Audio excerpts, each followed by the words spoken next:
The end of Pre-Ice, his story Pre-Ice, in late April 1945, very close to the time where, of course, Hitler commits suicide and the end of the World War II, VE Day.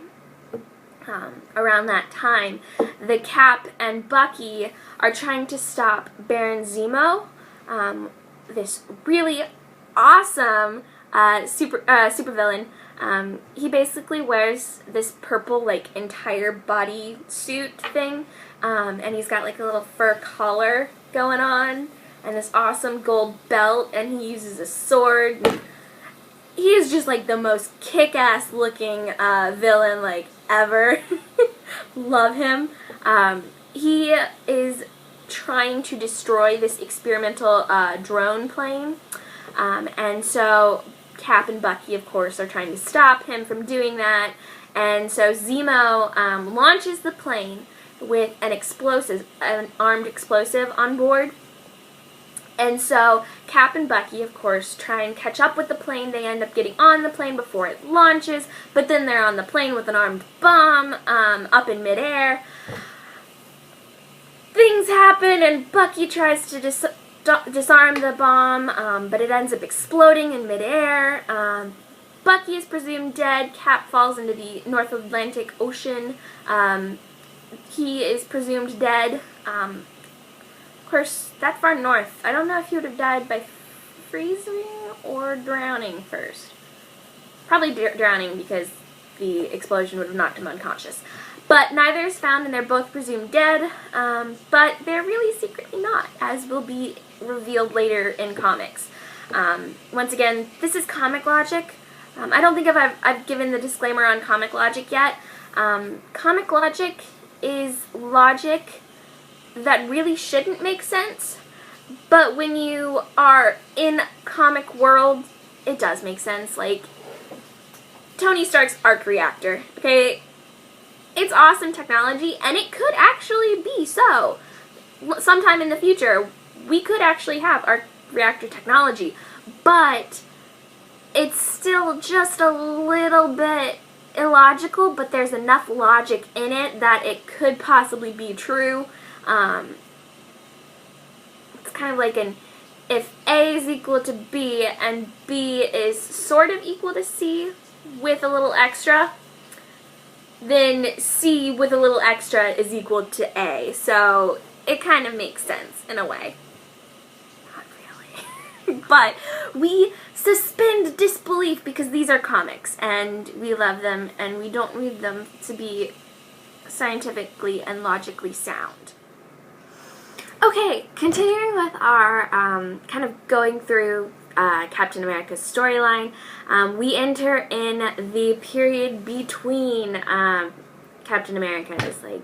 Okay, so during this time, like I said, different men kind of take up the mantle of Captain America, but the most notable and like the last of these guys who are official captains was William Burnside. He's kind of like a Phil Coulson on crack type thing. He's a gigantic Captain America fanboy, but he kind of takes it to the next level. He goes so far as to have his appearance surgically altered so he looks like Steve Rogers. And he actually literally changes his name legally to Steve Rogers.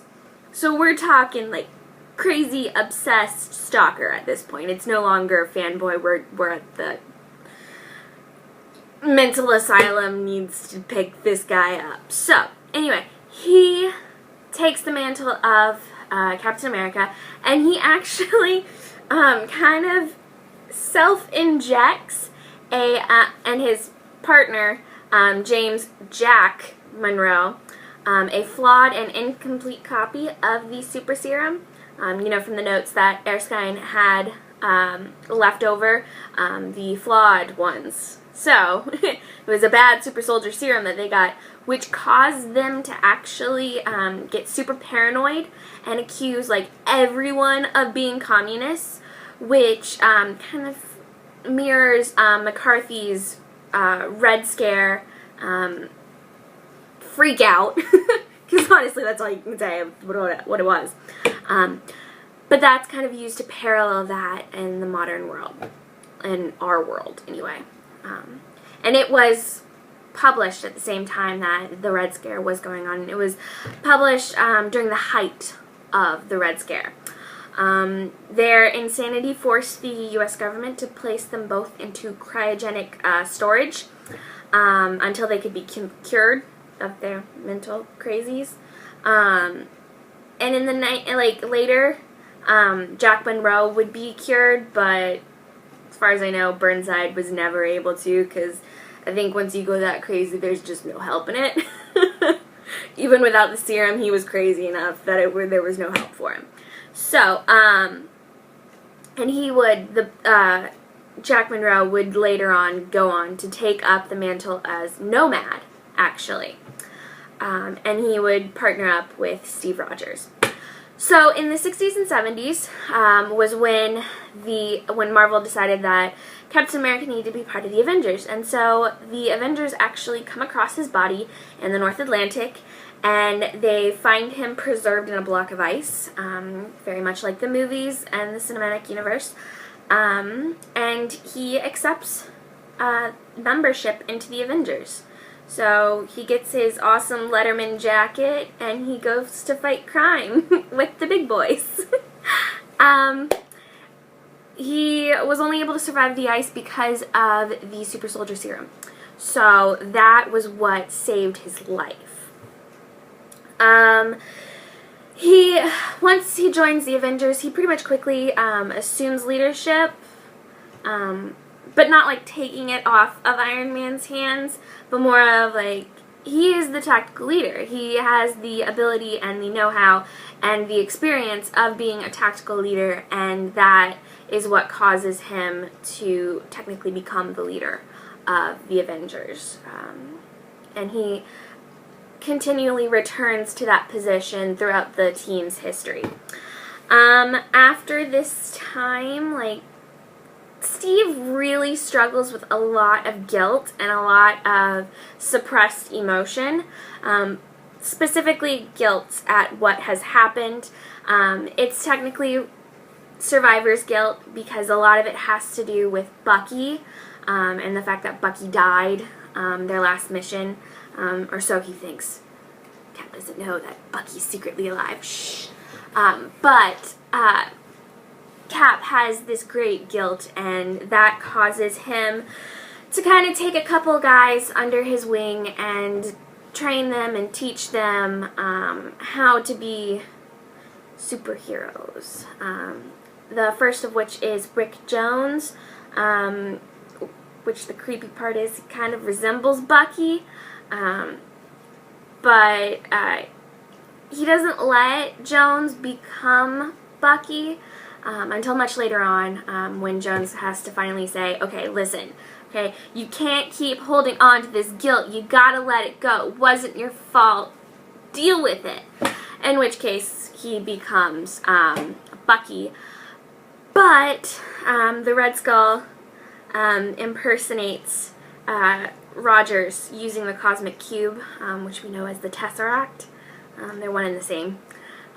They just gave it a cooler name for the movies. I mean, Tesseract, Cosmic Cube, Tesseract. But the Red Skull disguises himself as Rogers and convinces, drives him away, drives Jones away, kind of insults him, makes him mad, so Jones eventually leaves and no longer is Bucky. During this time, Rogers reunites with his old war buddy, Nick Fury. Haha, keep that name. Nick Fury is well preserved as well because of the Infinity Formula. Yeah, that's what it's called, the Infinity Formula, which basically slows his cellular regeneration, keeps him young and perky and pretty, and God, I wish I could have that. I'm already starting to get wrinkles and I'm only 20. This is not good. And because of this, because Fury and Rogers are old war buddies. Rogers, of course, does some side work for Nick Fury and S.H.I.E.L.D., which, of course, Fury is the head of. Through Fury, Rogers kind of gets the hots for this one S.H.I.E.L.D. agent, Sharon Carter. Name's important.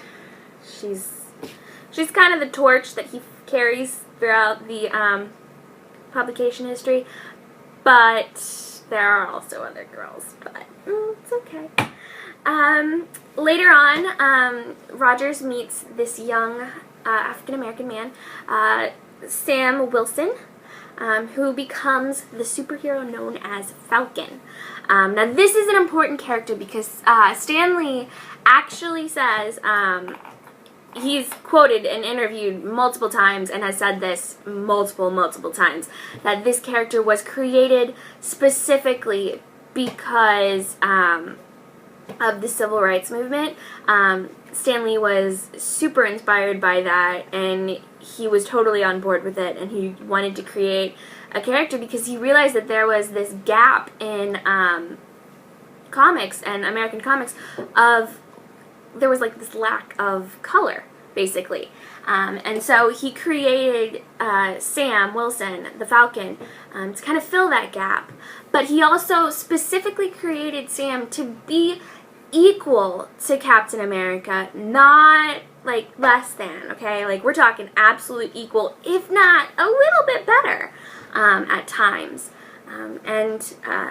This is actually going to be important because he's coming in the second Captain America movie. He's been signed on. He's a character. He's going to be there. He's actually going to be in Avengers too. So, guys, get excited. But yeah, so Sam and Steve have adventures for a couple years. They're awesome and they have fun defeating superheroes or supervillains and whatnot. They also, kind of like with comics, how they do things is they mirror things that happen in our world, like the Red Scare with Burnside's insanity and convincing, like claiming that everybody is a communist. That parallels to the McCarthy's Red Scare. But there's also other things that the Marvel Universe mirrors. We'll be talking about the Civil War in a couple weeks, where it basically mirrors the Patriot Acts that happened post 9/11 in the U.S., and that's actually very important. That'll be week 13, if I'm correct, yeah. So that'll be week 13.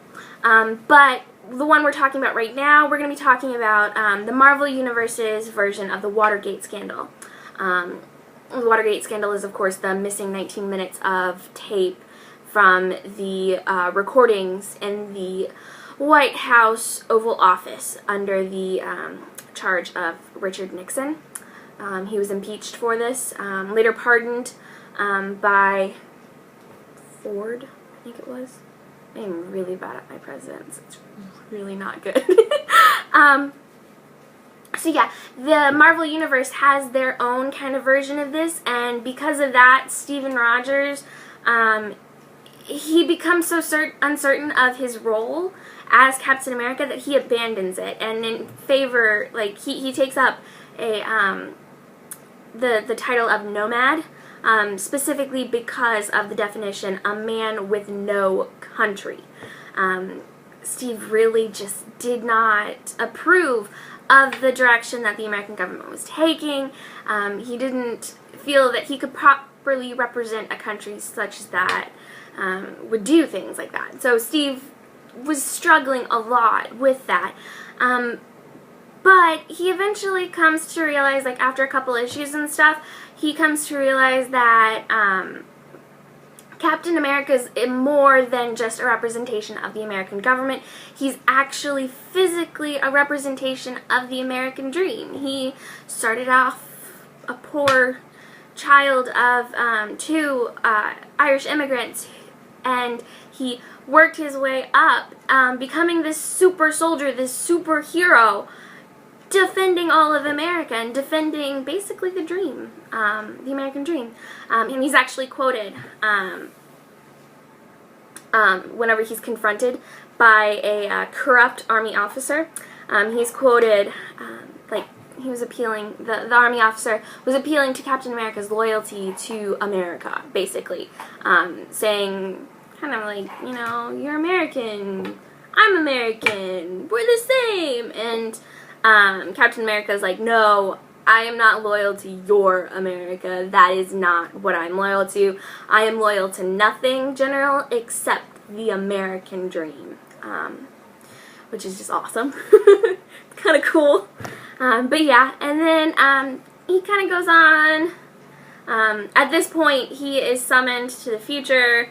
Crazy things happen with Kang the Conqueror, and that's just like one of the most confusing timelines ever.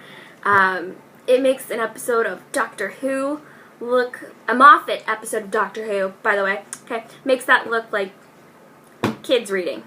And then during this time, while he's sent back in time to defeat Kang or help Kang, it's really confusing, seriously, he learns about the apparent death of Sharon Carter, his girl, yeah, he loses it, kind of, because they were in love.